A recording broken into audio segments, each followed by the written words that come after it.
Hello and welcome back to Yapology 101. This is episode 20, and I'm not quite sure if 20 episodes in a year is a lot or a little. I'm kind of on the fence about that. It sometimes feels like a lot, sometimes feels like a little. I guess you can let me know what your thoughts are in the comments.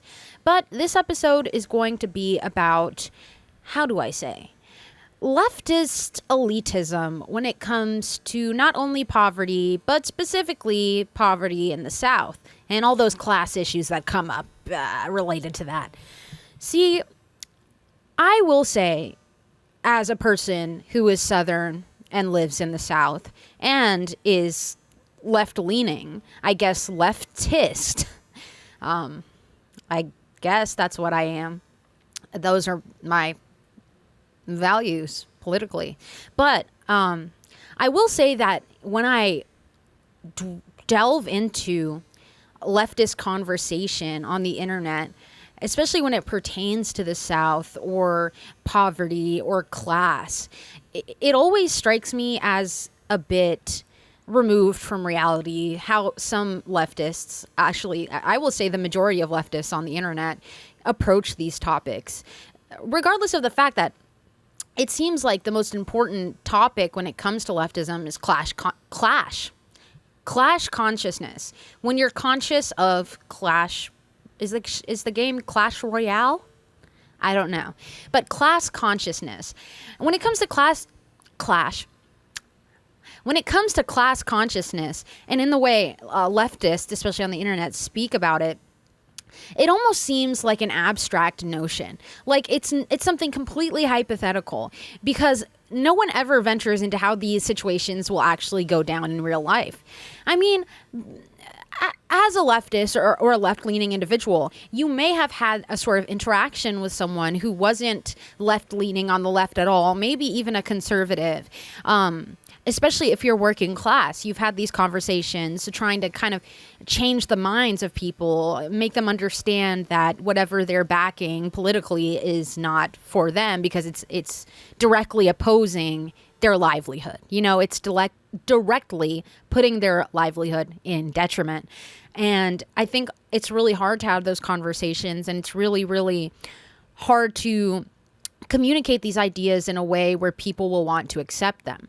And I think that's why the majority of leftists just don't do that, especially when you live in the South in a red state and you're working class. It can be very hard to wrap your head around, how do I communicate this to people, unless you have a really good bearing on the social interaction with, you know, the types of people that might vote red to their own detriment, you know. And this is, let's be honest, the majority of people doing that are working class individuals. I mean, it's really easy to live in a bubble in a small town, which is what the South is pretty much made out of, a bunch of small towns, very isolated small towns. You hear what you hear, you live with whatever you've grown up with, and whatever is on TV, if they're telling you they're for you, you're probably going to listen to them. And, you know, I won't get into how shitty Democrat campaign commercials are, because I feel like they do nothing to appeal to the audience of people that they need to kind of turn. You know, they don't put enough money, I think, into commercials, because I think that's what gets a lot of working class individuals voting red. I really think it is. They see a commercial that is very bam, bam, bam, bam, bam, you know? It's throwing what feels like a fact in your face, and it's trying to communicate that it's on your side. It's almost pandering to them. And I don't think Democrats are good enough at pandering. I don't think leftists are good enough at pandering. Unless the goal is simply like reposts on TikTok, which is should be the goal, obviously. But recently I've been talking a lot about, you know, the ways in which I'm able to do things on a budget. And recently I did get a comment when I had mentioned that I'm getting the majority of my skin and body care and a lot of my essentials from Dollar Tree. And this comment was so detached from reality, like the true reality of living in poverty, that I don't even blame this person for whatever bubble sheltered life they're living. But I would encourage a little bit of introspection, you know, when it comes to that, because this person had said, I was listening up until Dollar Tree. Dollar Tree kills local economies. Why are you shopping at a corporation when you can shop at a mom and pop shop? This is where the detachment from reality is what I'm seeing. This is what I'm talking about. It's like, have you ever touched poverty? Have you ever seen poverty? Have you ever lived it? The life of someone who needs to go to Dollar Tree for essentials? Have you ever lived the life of someone who goes grocery shopping at Dollar Tree? I really, really highly doubt it if you're telling those people to go shop at mom and pop shops. Listen, I'm going to get my can of green beans from Dollar Tree, not from a mom and pop shop for $40. Why would I do that when I can get it for $1? To be ethical. And then it's like, is it ethical to worsen your situation by spending an amount of money you cannot afford and putting it towards your local economy? I don't think it is. I think that's cruel to expect, people living in poverty to do that. And I think that is the life of a majority of people, especially living in the South, because if you don't know, Southern poverty is a lot worse than any sort of Northern poverty. There's definitely a big difference in what it means to be poor in the Southern United States versus the Northern, Western United States. There is a big, big, big difference. And I think the difference is really seen in the way that some Northern leftists talk about, class and the politics surrounding that and the ethics surrounding that. Because in one breath, these Northern leftists will say things like everyone deserves food, everyone deserves education, everyone deserves, things should be free, blah, blah, blah. Things should be priced, lower so the poor can afford, like talking about poor people as if they're not poor, which usually these leftists are obviously not poor.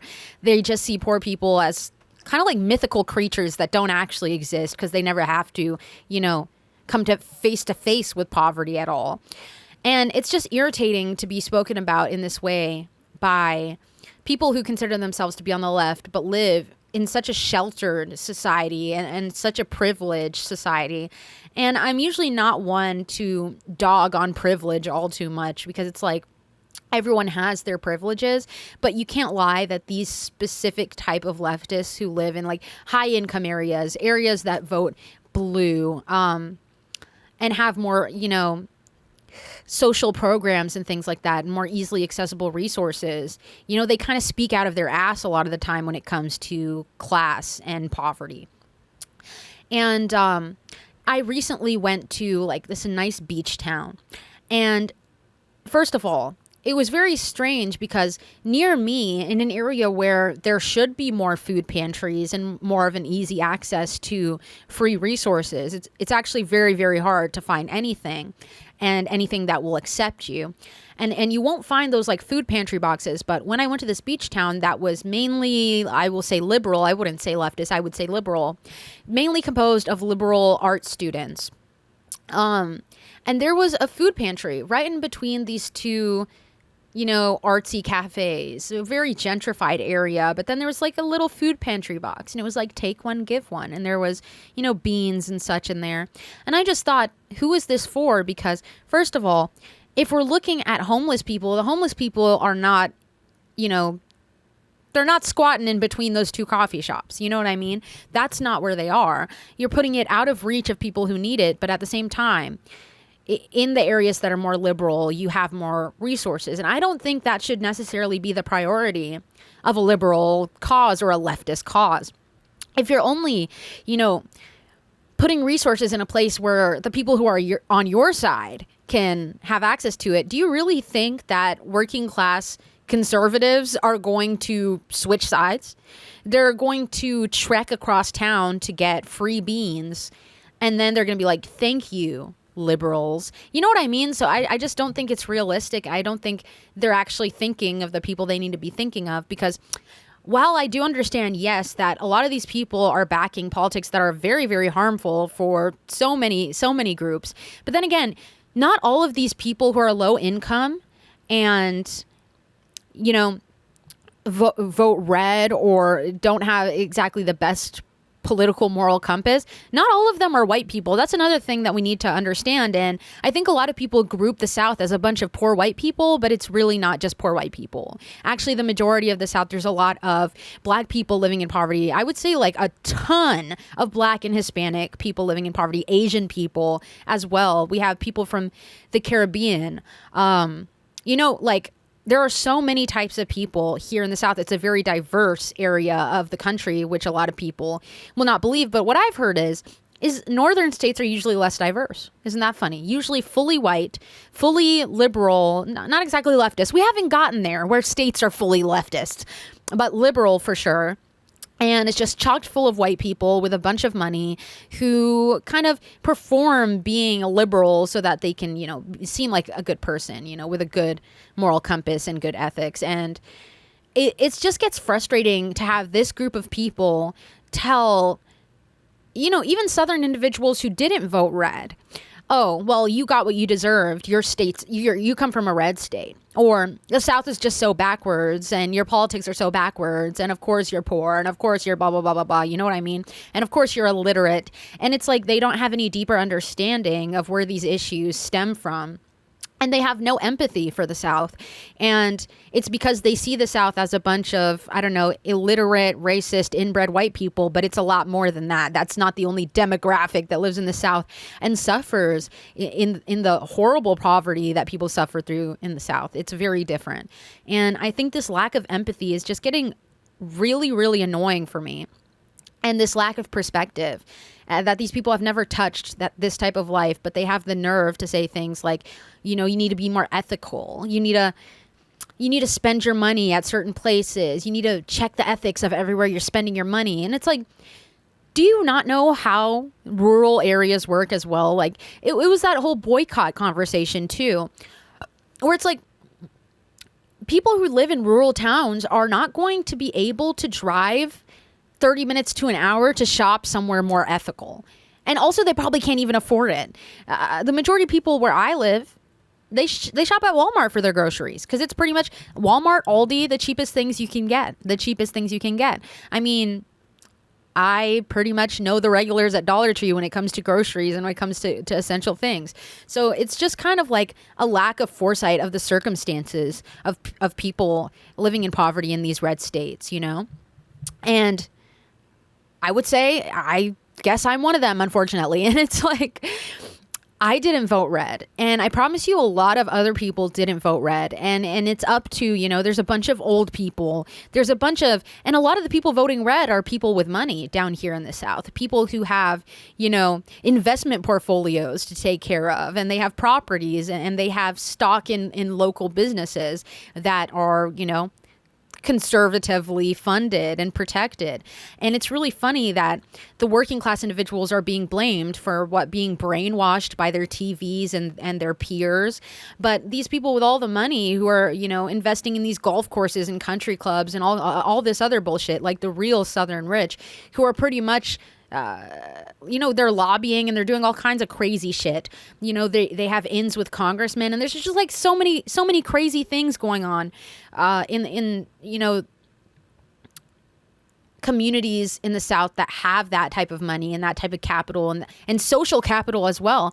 But all the blame is always put on, the poor people of the South and the working class of the South. And I just don't think that's a leftist take to constantly berate,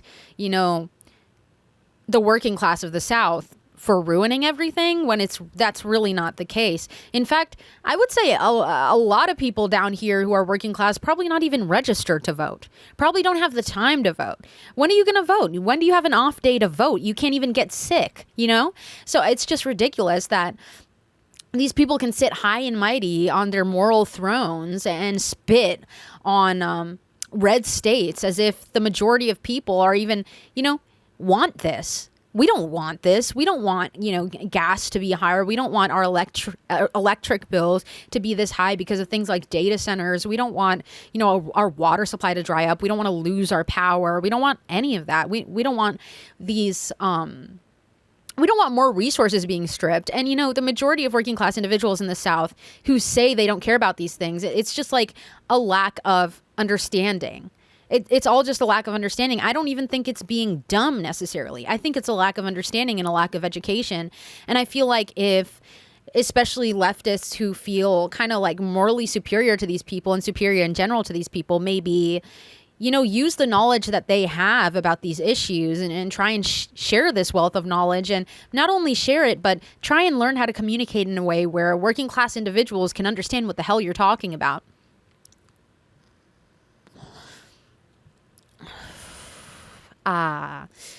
Because I think it just stems from a need to feel better than people and elitism. And it's like, if you are a leftist, why do you even feel this kind of social elitism? Why are you trying to feel elite based off of class differences? It doesn't make any sense. And, using real working class individuals living in genuine poverty as hypothetical punching bags so that you can prop yourself up for, once again, social capital. Like, it's the same thing that these, rich Southerners are doing. They are abandoning the working class individuals for social capital and for profit. And these elitist leftists are doing the exact, and liberals too, are doing this exact same thing. They're kind of living their life in this same way. And kind of turning their back on the working class so that they can feel a little bit better. And I think that's also a big problem with academia. It feels like people do not get into academics except to feel better than other people for knowing more. And that's not why you should ever search for knowledge. That's not ever why you should want to expand your perspective on life, to feel better than other people, to feel more intelligent. I don't think that's noble. I don't think that's communist. So if you call yourself a communist, maybe don't do that. And I think that's the issue, is that, people go to school for the sole purpose of feeling better than other people. People go to the polls for the sole purpose of feeling better than other people. People open their mouths to speak their opinions simply to feel better than other people, to prop themselves up. And I just don't think it's the mission of leftism.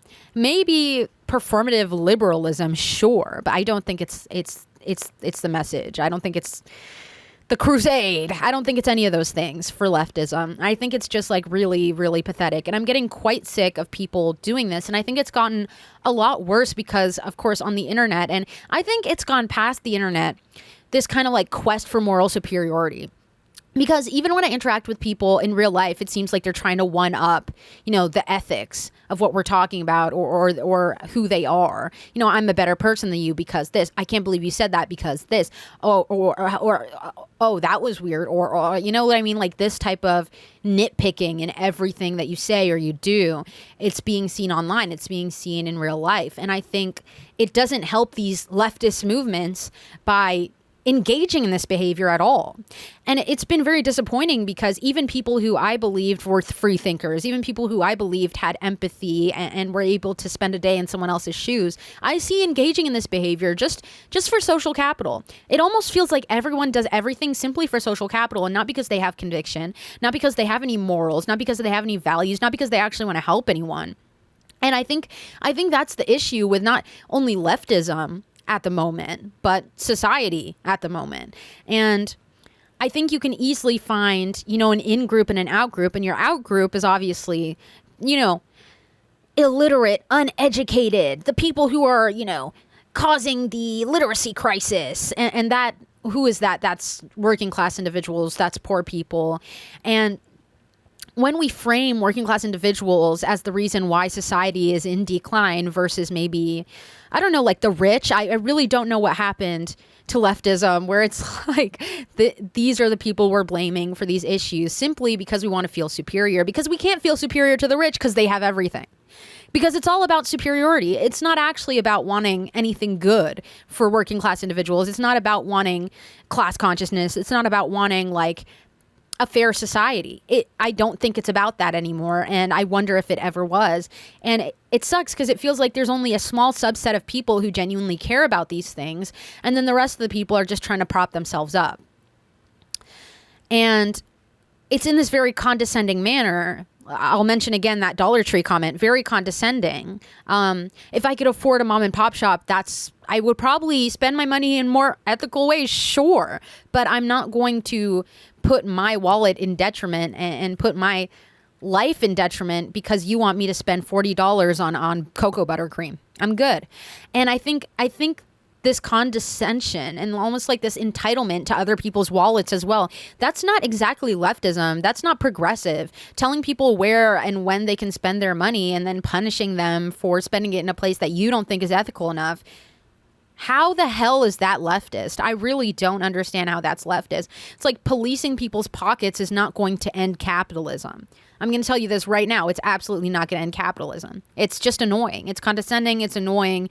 It shows that you are disconnected from reality. It shows that you are obviously in a place of privilege where you can afford to do things your way. You can do things in such an ethical way.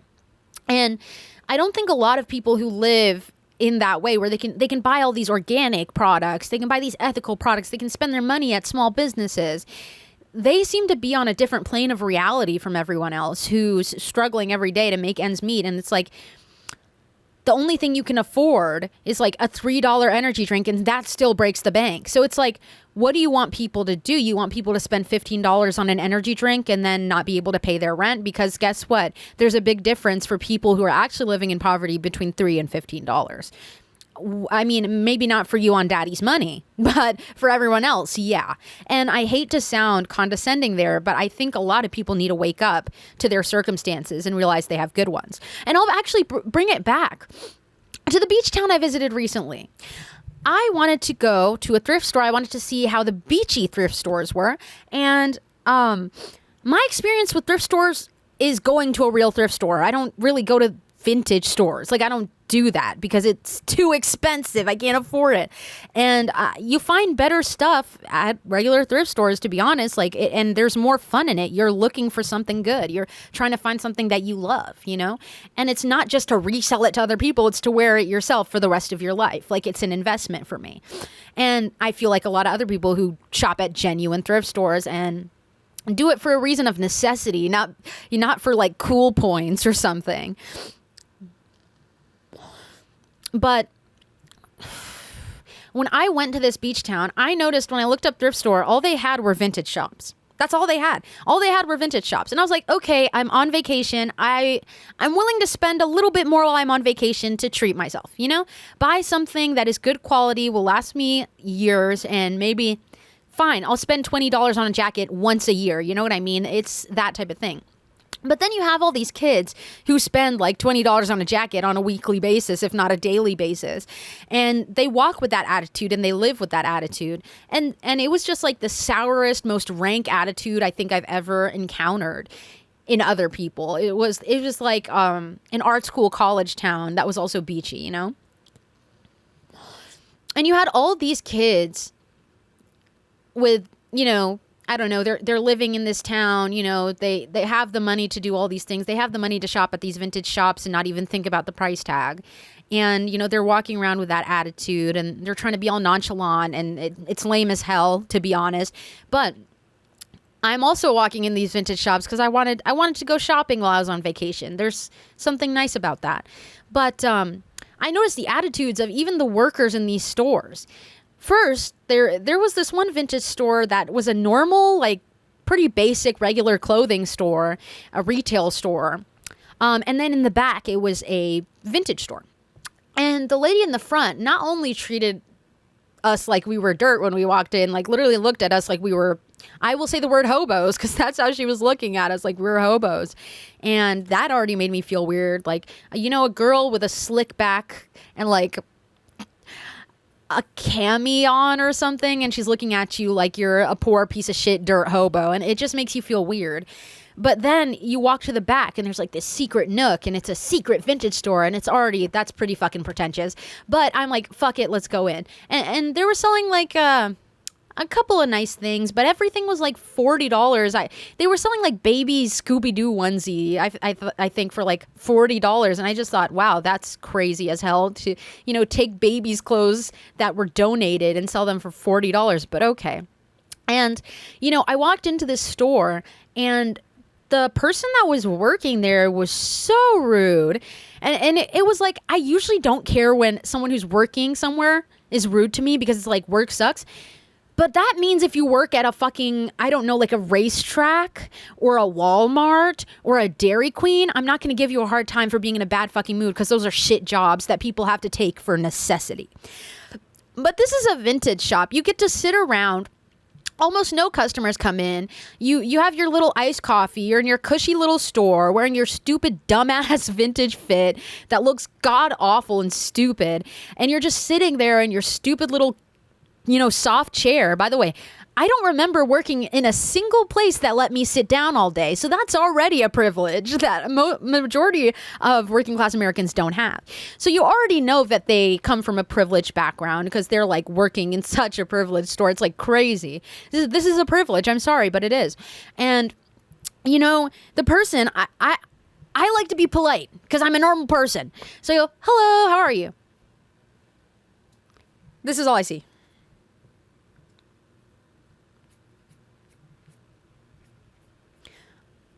Oh my God, I'm so sorry for entering this vintage store that probably averages 3 customers a day. So sorry that I inconvenienced you with my hello, how are you? No wonder no one's buying anything from the store. And I just thought that attitude from someone working in such a cushy, nice store, that was my dream. When I was working all the shitty jobs I've ever worked, that was my dream. To work in like a cute little vintage shop, oh, what a dream, That is amazing. And to deal with customers in such an attitude when you work such a cool job, like shut up. You probably don't need that job. You took it because you were bored, or your daddy said if you didn't get a job, he'd stop sending you money. And, you with your fuck ass mullet, you're looking at me like I killed your grandma with your fuck ass mullet and your stupid earring. It's like, leave me alone.